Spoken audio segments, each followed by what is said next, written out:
¿Están viendo mi presentación? Pueden abrir el micrófono si quieren, para confirmar. Bien, ahora sí. Bueno, muchas gracias. Entonces, recordemos que necesitamos un cuadernito, un esfero, calculadora, su computador. Si quieren ir abriendo los simuladores para mirar también, pueden tenerlo ahí, unas ventanitas para eso, con la guía. Hay un minutico para que se acomoden y empezamos entonces. Bien, el CIPAS del día de hoy es el segundo CIPAS del componente práctico acerca de los ejercicios 2 y 3. Para de pronto los que no estuvieron en el CIPAS anterior y de pronto tienen alguna confusión con la parte del componente práctico, voy a hacer como de nuevo la parte de las generalidades muy rápidamente. Entonces, este componente práctico consta de 3 ejercicios. En el CIPAS anterior hablamos sobre el primer ejercicio y pues las generalidades del componente práctico. Y en esta CIPAS vamos a hablar del ejercicio número 2, radiación del cuerpo negro, y ejercicio número 3 acerca de geometría molecular. Este trabajo se debe entregar antes del 2 de mayo. Entonces, como venía diciendo, esta es una actividad, es la tarea número 5. Tiene un valor de 90 puntos y pues tuvieron bastante tiempo como para desarrollarla. Ahorita la idea es que ya ustedes estén como finalizando y aprovechen estos espacios para de pronto corregir, revisar y ver si tienen algunas dudas y sobre todo ajustar el formato de entrega, que es diferente. Entonces decíamos que debemos entregar un informe de laboratorio.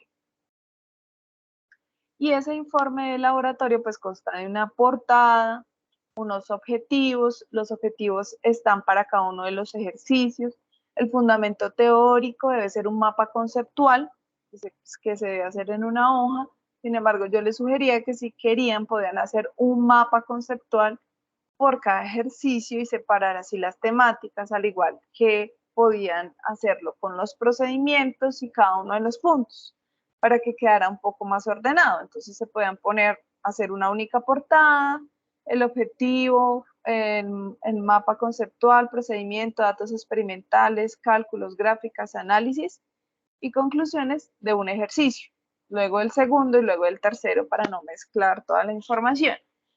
Si lo hacen mezclado, pues no es que esté mal, pero es solo como una sugerencia para el orden de la entrega. Bien, entonces se debe tener claro que si falta alguno de estos ítems, pues eso se va a ver reflejado en la rúbrica. Entonces es importante, por ejemplo, que no omitan el análisis de los resultados. Si hacen una gráfica, pues deben analizar lo que está en esa gráfica. Entonces, no sé, si hay una tendencia, si un parámetro es directa o inversamente proporcional al otro, ese tipo de cosas hay que analizarlas. Igual en una tabla, si yo veo que tengo dos términos y uno es dependiente del otro, pues eso es lo que yo voy a decir en el análisis de mis resultados y de acuerdo pues con lo que yo esperaría desde la teoría. Debe haber unas conclusiones y la bibliografía según pues las normas. Entonces vamos a empezar con el segundo ejercicio, que es la parte de radiación del cuerpo negro. El objetivo de este ejercicio es verificar algunas de las predicciones de la mecánica cuántica asociadas pues con el experimento de radiación del cuerpo negro. Y como les digo, aquí nosotros tenemos unas bases teóricas y la idea es que ustedes hacen esta parte experimental desde los simuladores y verifican esa teoría.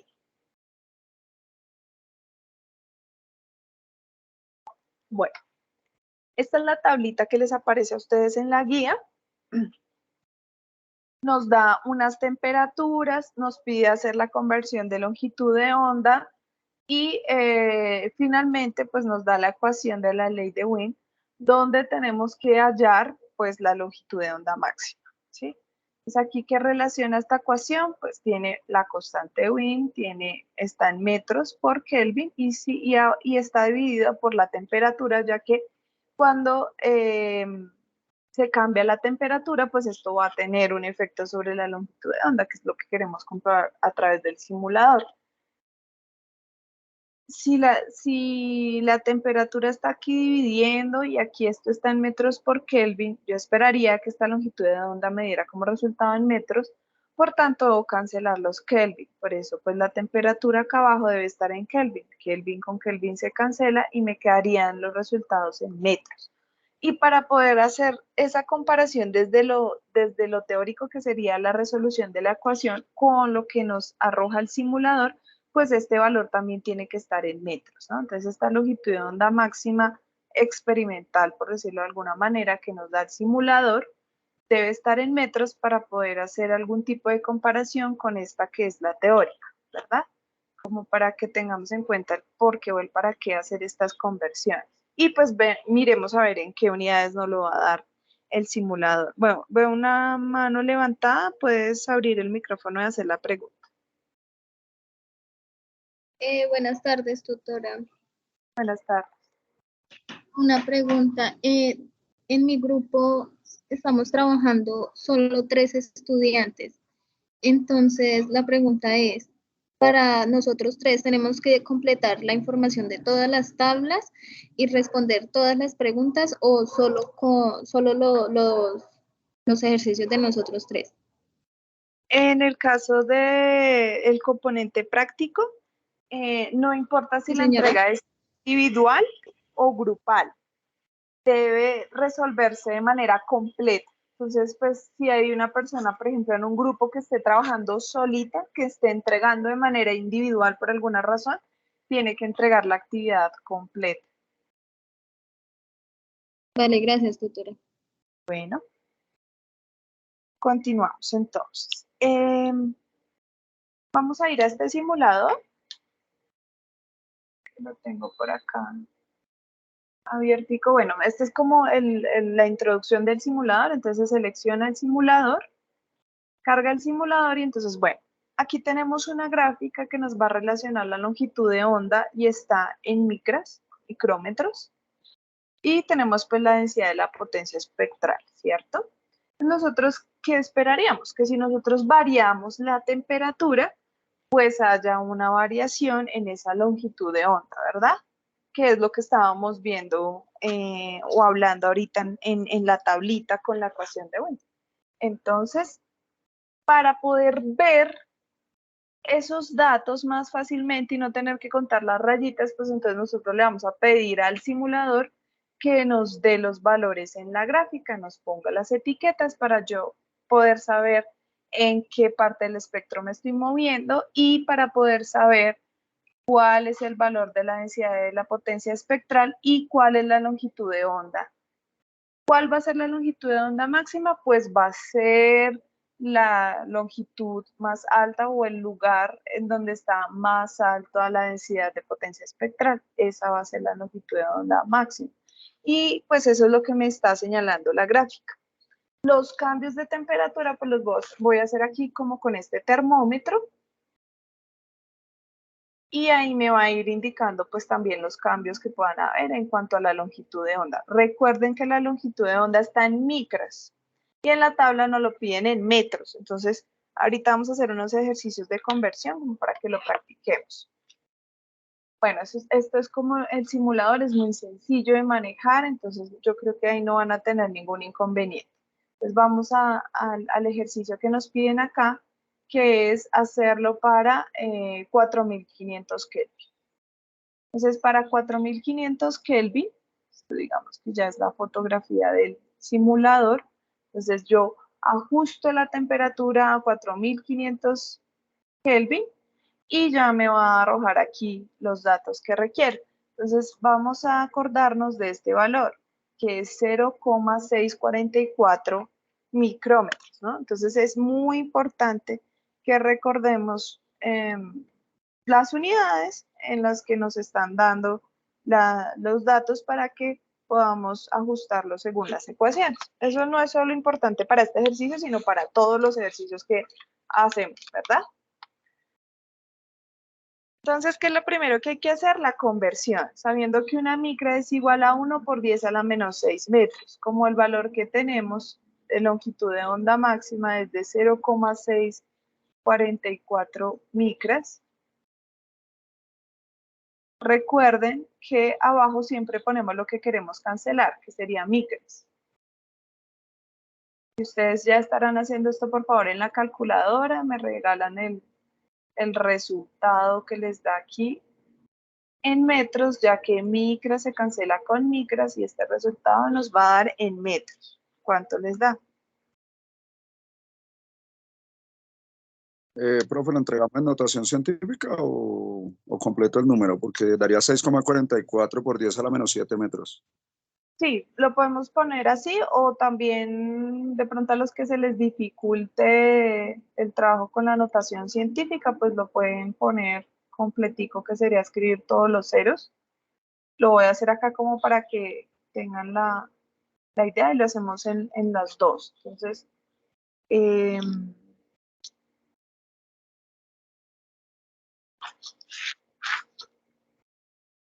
6,44. A ti te da 6,44, ¿sí? Sí, señora, 6,44 por 10 a la menos 7. Sí, 6,44 por 10 a la menos 7. Entonces, es importante también como irse agilizando en el manejo de la notación científica, ¿verdad? Entonces, recordemos que cuando está negativo, cuando es un elevado número negativo, quiere decir que son los ceros hacia la izquierda, el número de veces que se corre la coma hacia la izquierda. Entonces, como a él se lo arrojó como 6,44, entonces desde aquí se cuenta 1, 2, 3, 4, 5, 6 y 7, a la menos 7. Si le hubiese arrojado 64,4, pues entonces sería la menos 8 y así. Entonces, no es que esté mal, o digamos que es una forma de expresar los números. Entonces, no es que podamos decir este está bien o este está mejor o peor, no. Esto simplemente es una forma resumida de expresar este valor, para que usen cualquiera de las dos. Pero pues ustedes saben que en este tipo de ejercicios se usa notación científica, entonces es bueno ejercitarse en el asunto de la notación científica. ¿Alguna pregunta hasta ahí? Pues yo creo que ya hemos hecho conversiones, entonces yo creo que ya están bien entrenados en la parte de conversiones. Entonces, bueno, hacemos las conversiones de todos los valores que tomamos y luego pues vamos a ver cuáles son las diferencias con el cálculo ya aquí en la ecuación, digamos el cálculo teórico.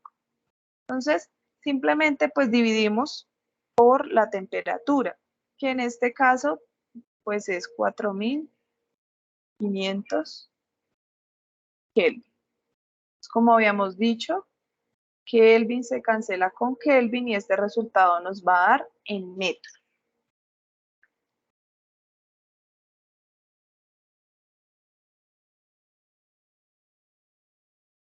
¿Cuánto les da eso? Eso da 6,44 por 10 a la menos 7 metros.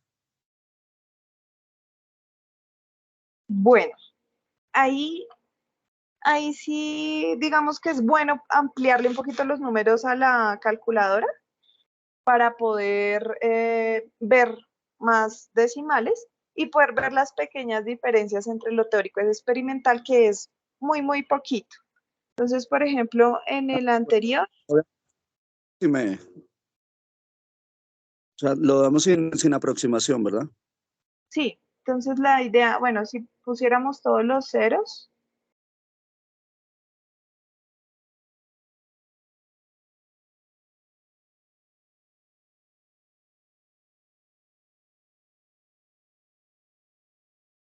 seis, 4, 3, 9, creo que la diferencia es acá simplemente aproximando. Pero la idea es que, claro, nos tiene que dar casi que lo mismo. Es similar a lo que hacemos en el ejercicio para calcular la constante de Compton. Claro, si me da algo muy diferente, pues no es la constante de Compton. Yo espero que me dé un valor muy similar, pues porque estoy hablando de un valor constante, ¿no? Entonces va a darnos valores muy similares, pero van con pequeñas variaciones. Esa es la idea. Y la idea es que luego nosotros podamos analizar, bueno, lo primero que hay que decir es que hay unas pequeñas variaciones, que eso ya lo podemos analizar aquí, entre lo experimental que nos arroja el simulador y lo teórico, que es lo que calculamos con la ecuación. Pero otro análisis que ustedes deben hacer es cuál es la tendencia. Entonces, ¿cuál es la tendencia de esta longitud de onda máxima respecto de los cambios de temperatura?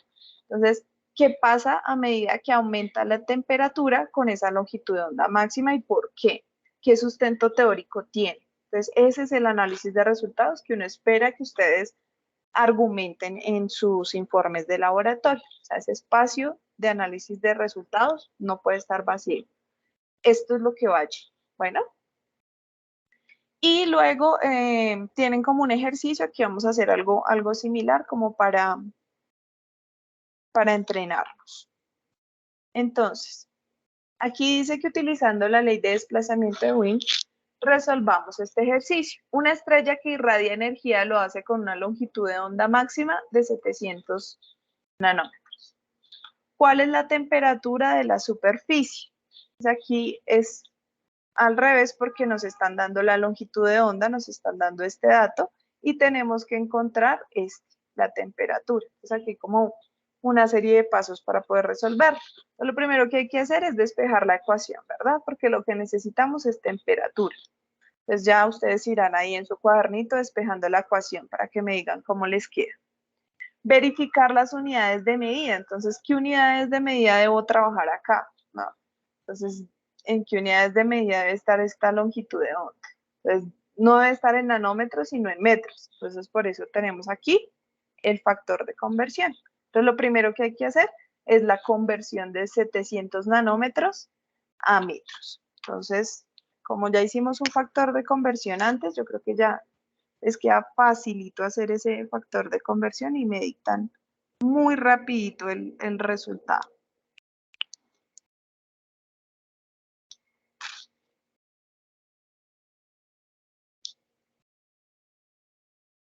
La conversión de nanómetros a metros da 7 por 10 a la menos 7.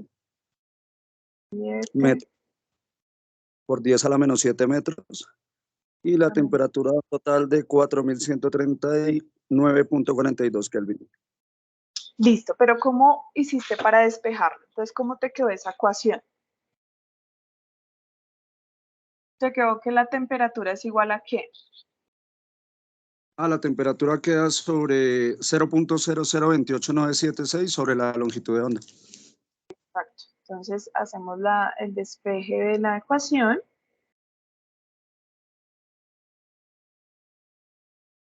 Metros por Kelvin. Y aquí, pues, reemplazamos la longitud de onda. Esto queda, como este está dividiendo, pues pasa aquí a multiplicar y este que está multiplicando pasa a dividir. Esto será igual a la longitud de onda máxima que vamos a utilizar aquí, ¿cierto? Entonces 7 por 10 a la menos 7 metros. Metros con metros se cancela y obviamente el resultado nos da en Kelvin. ¿Y cuánto te dio? ¿Me repites, por favor? 4139.42. 139. Que se Sí, entrecortó. sí, 4139.42 Kelvin. 100.42 Kelvin. ¿Listo? ¿Están de acuerdo? ¿Les dio lo mismo? Sí, señora, sí. Listo, perfecto. Entonces, era como una práctica, si ustedes se dan cuenta, estos ejercicios están muy sencillos. Aquí, lo fuerte o lo importante es que se valgan de todo lo teórico que han visto desde las web, desde los CIPAS, desde lo que han leído, para que puedan argumentar esto, el por qué. ¿Sí? El porqué de estas cosas y que eso se vea reflejado en el análisis de resultados, no solo pues el cálculo ahí plasmado, sino que en el análisis de resultados se vea que realmente entienden qué están haciendo y por qué da un valor u otro. Listo.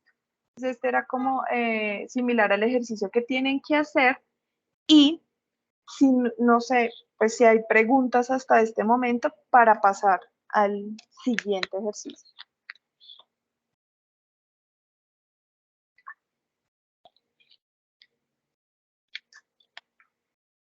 ¿Ninguna pregunta? Bueno, entonces vamos al siguiente ejercicio, que es todavía más sencillito. Yo creo que este sí pasa, incluso nos va a sobrar tiempo porque es muy sencillos los ejercicios. Entonces, esta parte es la parte de geometría molecular. Entonces, tenemos un simulador que nos permite seleccionar las moléculas que tenemos en la guía y poder identificar cuál es la geometría de esa molécula, ¿no?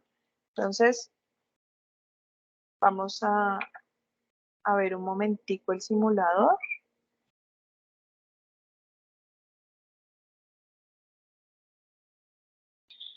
Este es como el intro, entonces uno lo puede tomar como modelo o molécula real. Y aquí en la molécula se selecciona pues alguna de las moléculas que corresponda de acuerdo a la lista que tienen en la guía. Entonces, no sé, por ejemplo, tomamos el CO2 y pues le pedimos, primero, pues necesitamos una fotografía de la molécula como tal, entonces así es suficiente para que puedan tomar la fotografía, ¿no? Para que puedan tener la imagen que necesitan. Y luego, en una de las columnas, nos pide también los ángulos. Entonces, que aquí yo tengo la tablita. Es esta. Entonces, tenemos la fórmula molecular, el nombre de la molécula, pues que dependiendo a lo que ya hemos visto de nomenclatura, pues debemos darle el nombre a la molécula. No importa si se lo dan el nombre común, nombre IUPAC, bueno, eso ya como quieran ustedes. Esto, por ejemplo, es un óxido, esto es una sal, entonces ya lo saben distinguir, porque en algún momento también hablamos de esto, que si tiene dos elementos y tiene oxígeno, es un óxido, que puede ser un óxido ácido o un óxido básico, dependiendo si el acompañante es un metal o un no metal.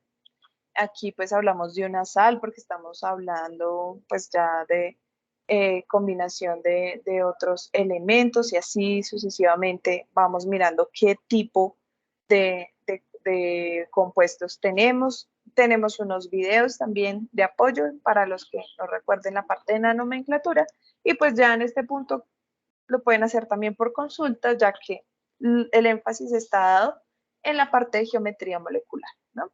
Entonces, aquí pues nos piden el nombre de la geometría, la imagen del simulador, que era donde les decía, bueno, lo primero que hay que hacer después de seleccionar la molécula es tomar esta imagen y luego sí le piden al simulador que les ponga el ángulo para la imagen del ángulo de enlace, ¿sí?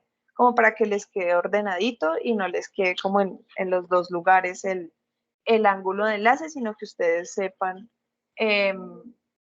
pongan solo aquí la geometría y aquí solo el enlace para que les quede más ordenadito, como por estética más que por otra cosa. Entonces esta sería la segunda imagen, ya con el ángulo.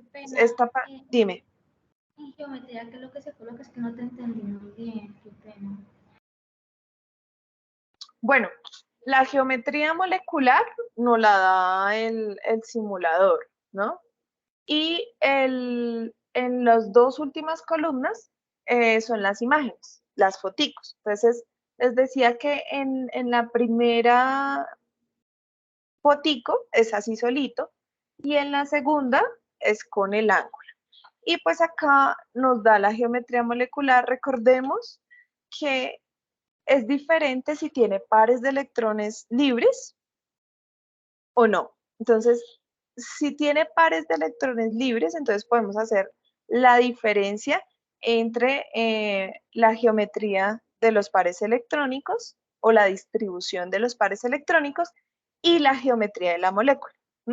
como esta molécula no tiene pares de electrones libres, la distribución de los pares de electrones es igual que la geometría molecular. Pero cuando la molécula tiene pares de electrones libres, hay que hacer esta diferenciación. En la tabla les está pidiendo la geometría molecular, pero ustedes, como ya tienen conocimiento de las diferencias, si su molécula tiene pares de electrones libres, usted puede decir nombre para la distribución de pares de electrones libres, tal. Y geometría y nombre para la geometría de la molécula, tal. Y ahí se nota más el conocimiento y el entendimiento de la geometría de su molécula. Bien. No sé si de pronto eso era lo que me estabas preguntando, ¿sí? Sí, señora. Gracias. Bueno, ahí la única diferencia va a ser para quienes elijan moléculas que tengan pares de electrones libres. De resto, si no tiene pares de electrones libres, pues va a salir igualito. Bueno, este es el simulador, también es muy sencillo, no tiene como complejidad y lo que se pide es hacer el registro de la información de manera cuidadosa, de manera clara, para que uno se dé cuenta que realmente eso que vimos desde la teoría lo pueden aplicar a un simulador y plasmarlo en un informe. Y luego entonces se hace el análisis, ¿cierto? Entonces en el análisis de esta parte yo diría, bueno, porque tiene un ángulo de esta manera, un ángulo de enlace, entonces si tiene un par de electrones libres, hay que decir que el par de electrones libres afecta el ángulo de enlace, ese tipo de cosas. Y eso dependerá de cada una de las moléculas, ¿no? Entonces el análisis de su geometría molecular. Y eso es, digamos, lo que consiste este componente práctico. Es muy sencillo, es la aplicabilidad de todo lo que hemos visto teórico a lo largo del curso. Y con esta charla ya finalizaríamos toda esta parte del componente práctico. Entonces, si tienen alguna pregunta, si tienen alguna duda, por favor, este es el momento. Profe, en las anteriores otras dos pues toca hacer cálculos, ¿cierto? En esta pues no, entonces pues no se colocan ni cálculos ni datos experimentales, pues la tabla, ¿cierto? Y análisis. Pues sí, hay unos cálculos, porque recuerda que en esta tabla aquí tienen que hacer un cálculo, entonces hacen un ejemplo del cálculo. No, yo hablo del último. Ah, no, acá sí no. En este ejercicio 3 sí es solo la tabla y el análisis de resultados. Ah, bueno, señora, gracias. Entonces voy a copiarles esto en el chat para que por favor llenen el registro de asistencia, la evaluación y nos vemos dentro de 8 días para nuestros CIPAS de la tarea número 4. Es importante que le pongan atención también a la tarea. Yo sé que ahorita estamos como un poquito apresurados con el componente práctico y como pendientes del componente práctico, pero no dejen la tarea a un lado porque no les quedan tantos días después de finalizar esto. Entonces traten de ir ya esta semana terminando rápidamente todo lo del componente práctico para que se puedan dedicar a la tarea y dentro de 8 días nos vemos como para ir mirando qué dudas hay. Esa tarea, pues, también teniendo en cuenta que se cruza con el componente práctico, es una tarea sencilla, es más de consulta, de análisis, de entendimiento de la información. Y pues como les digo, dentro de 8 días tenemos nuestro primer CIPAS de la tarea 4. Les estaré enviando, yo creo que en esta semana, las grabaciones de estos CIPAS se las pongo en el foro, aunque ustedes tienen acceso acá inmediatamente colgamos, pero yo por lo general se las pongo en el foro o se las envío por correo. Y les enviaré también la invitación para el CIPAS de la tarea número 4. Bueno, no sé si hay alguna otra pregunta. Bueno, hoy nos rindió muchísimo, solo tardamos media horita. ¿El componente tiene retroalimentación?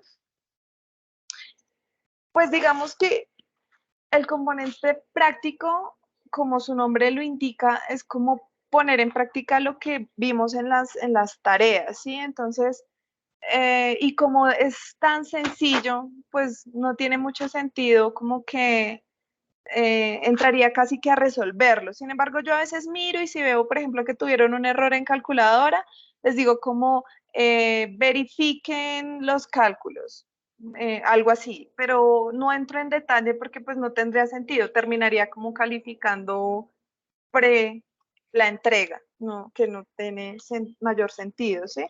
Por lo general lo que yo veo es que miran estos CIPAS y les queda todo muy, muy bien desarrollado. Realmente así como las dudas que me han llegado y demás ha sido como por manejo de calculadora, más que todo. Entonces, si acaso eso sí hago a veces comentarios. Después de este CIPAS, pues ya esperaría que ya tuvieran como un aporte significativo en los foros, entonces doy un vistazo para poder revisar en general qué aportes tienen y quienes tienen aportes, como te digo, si veo algo así como de manejo de calculadora o que de pronto les falte mucho en el análisis, les hago el comentario. Bueno.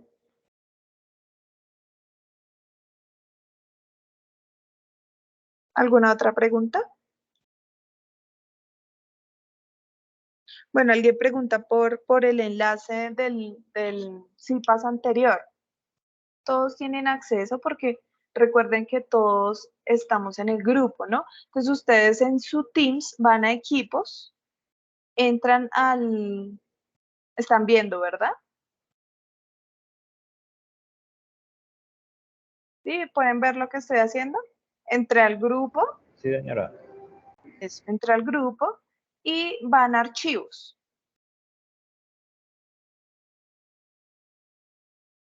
Y ahí en archivos les salen grabaciones. Y ahí están todas. ¿Sí? Entonces miren, acá está la anterior, 18 de abril. Y apenas colguemos les queda la de hoy. Entonces, por eso es que ya pues no le veo como tanto sentido a enviárselas porque todos tienen acceso muy fácilmente. Sin embargo, yo sé que a algunos se les olvida o no entran al Teams o tienen el Teams corporativo y les hace como conflicto con el de la universidad. Entonces, también por eso se los envío por correo o a veces se los pongo en foros, pero pues ya todos tienen acceso ahí. ¿Listo? ¿Alguna otra pregunta?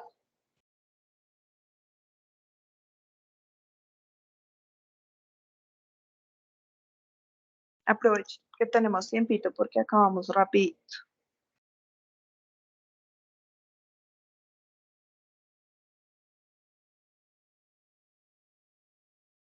Derly, ¿sí?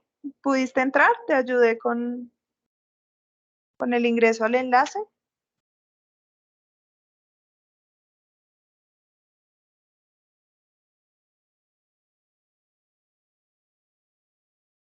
Bueno.